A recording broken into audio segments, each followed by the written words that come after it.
Good afternoon everyone. The synergy IAS academy के YouTube channel पर आप सभी का स्वागत है। आज हम एचसीएस 2026 जो 3 महीने में होने वाला है, जिसका प्रीलिम्स एग्जामिनेशन, उसके रिगार्डिंग बात करेंगे। कैसे हमें साइंस को कवर करना है।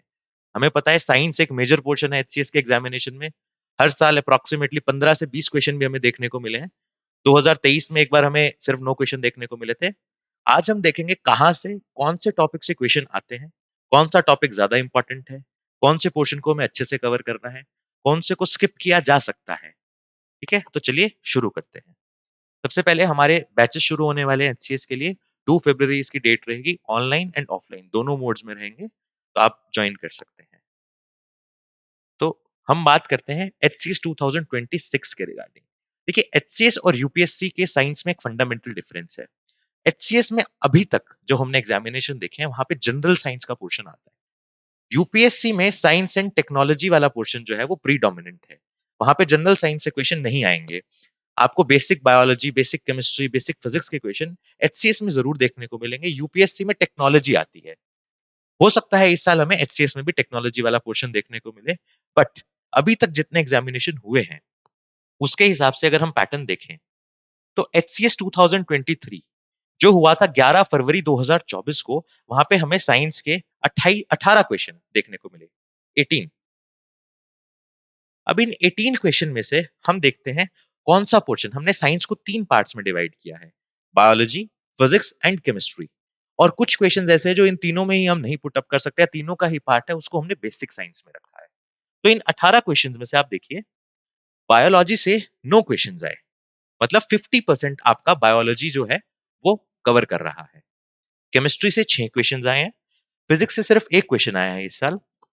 और 2 क्वेश्चन बेसिक साइंस से थे। बेसिक साइंस का मतलब है 6 से लेके 10 तक जब आप साइंस पढ़ोगे, तो वो पोर्शन आपको अलग-अलग चैप्टर्स में मिलते रहेंगे और वो कवर होते रहेंगे। जब हम बायोलॉजी के 9 क्वेश्चंस की बात कर रहे हैं, तो हमें इसमें दिख रहा है कि 6 क्वेश्चन सिर्फ ह्यूमन फिजियोलॉजी से आए हैं। मतलब बायोलॉजी का भी एक मेजर पोर्शन जो है वो ह्यूमन फिजियोलॉजी है।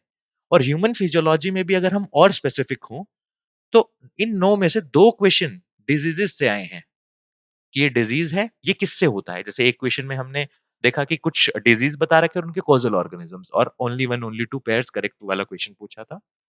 दूसरा क्वेश्चन एक डिसऑर्डर के ऊपर था, इंसुलिन रेजिस्टेंस और पेनक्रियाज वो सब।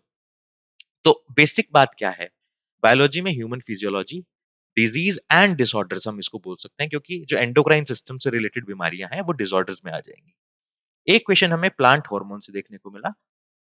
फिर केमिस्ट्री में सरप्राइजिंगली 6 क्वेश्चन थे, जिनमें से 5 एसिड बेस सॉल्ट, ये एक टॉपिक है।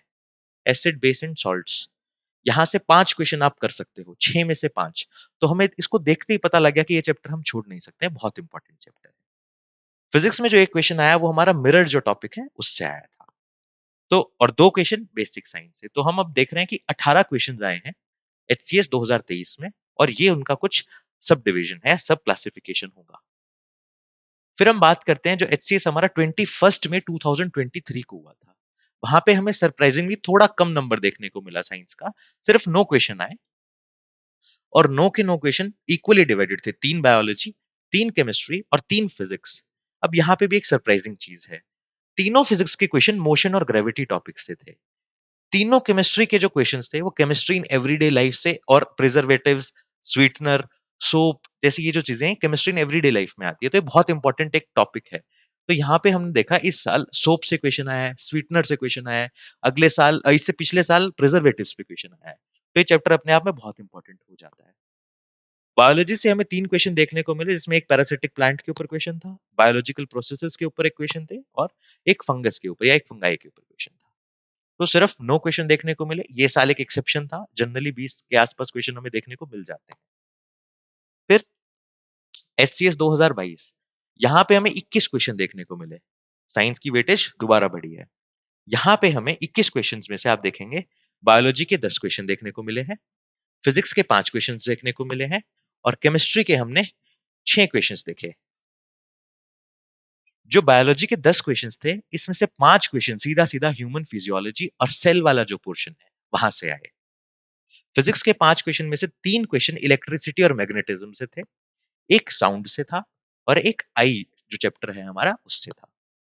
केमिस्ट्री में 6 क्वेश्चंस थे बट 6 के 6 बेसिक केमिस्ट्री हम बोल सकते हैं। जैसे प्रिजर्वेटिव्स पूछ लिए थे, केमिकल प्रोसेस पूछ लिया था कि कौन-सा केमिकल प्रोसेस है, कौन-सा फिजिकल प्रोसेस है, फिल्ट्रेशन के अलग सेपरेशन ऑफ पार्टिकल्स के बारे में अलग-अलग चीज़ें पूछी थी। तो ये कुछ एचसीएस 2022 का था। इन सबको देखने के बाद मुझे कुछ यूनिट्स को देखते ही पता लग रहा है कि ये मेरे लिए इम्पोर्टेंट है। जैसे मैं स्टार्टिंग से शुरू करता हूँ। ह्यूमन फिजियोलॉजी के 6 क्वेश्चंस। 1 साल पहले ह्यूमन फिजियोलॉजी के 5 क्वेश्चंस, तो अपने आप में ह्यूमन फिजियोलॉजी एक इंपॉर्टेंट यूनिट बन गई है।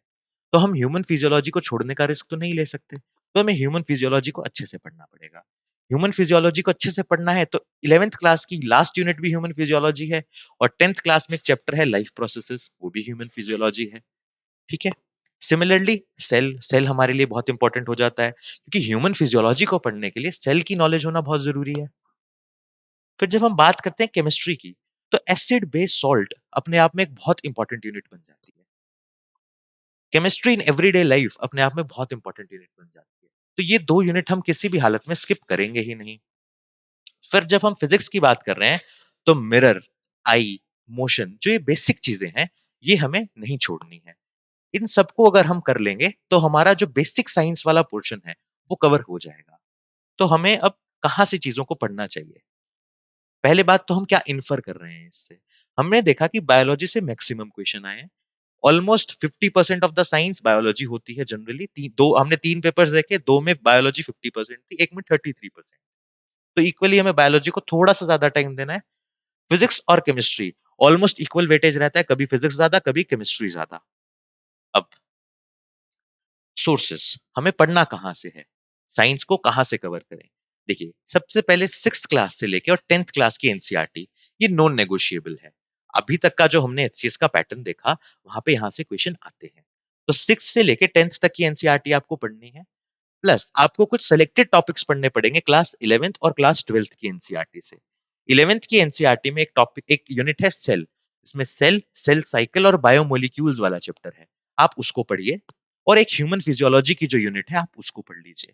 ह्यूमन फिजियोलॉजी से 2 जो क्वेश्चन आए हैं वो इतने ज़्यादा एडवांस नहीं आए हैं, बट हमें अगर ठीक-ठाक नॉलेज होगी तो हमारे लिए बेनिफिशियल होगा एग्जामिनेशन में। क्लास 12th की जब हम बात करें तो केमिस्ट्री की एक यूनिट है केमिस्ट्री इन एवरीडे लाइफ। ये बहुत इंपॉर्टेंट हो जाती है अपने आप में। अभी हमने यहाँ से क्वेश्चंस भी देखे हैं। इसकी नॉलेज होना हमारे लिए ज़रूरी है। इकोलॉजी का पोर्शन है क्लास 12th की बायो की एनसीईआरटी में।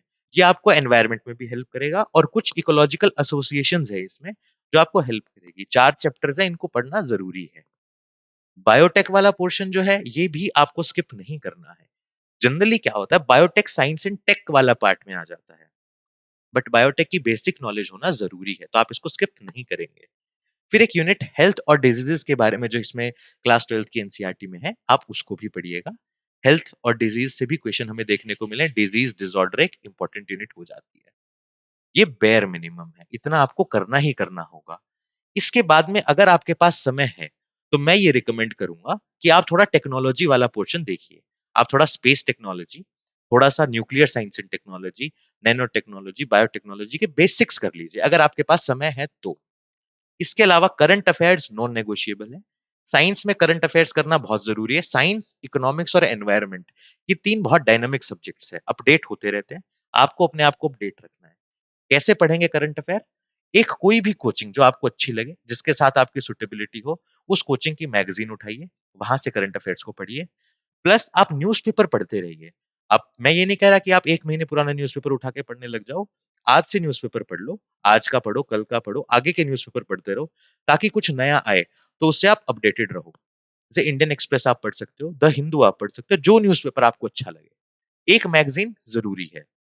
कोई कोचिंग, कोई रिकमेंडेशन कुछ नहीं, जो आपको अच्छा लगे उस कोचिंग की वैसी मैगज़ीन पढ़ो, बस अच्छे से पढ़ो। अब इसके बाद में अगर आपने एक बार ये पोर्शन कर लिया है, थोड़ा-सा टेक्नोलॉजी वाला पोर्शन कर लिया, करंट अफेयर्स कर लिया है और ये बेसिक आपने सब कुछ कर लिया है। अब आप चाहते हो कि मैं और साइंस पढ़ना चाहता हूँ, तो आप 11th और 12th के जो रिमेनिंग चैप्टर्स हैं वो भी पढ़ सकते हो। पढ़ने की कोई सीमा नहीं है, जितना पढ़ना चाहोगे उतना कंटेंट अवेलेबल है। बायोटेक्नोलॉजी में लोग पीएचडी भी करते हैं, आप उस लेवल तक भी पढ़ सकते हो। बट हमारे एग्ज़ामिनेशन के लिए जो काम का है, अभी तक के पैटर्न को देखते हुए, वो ये सब है।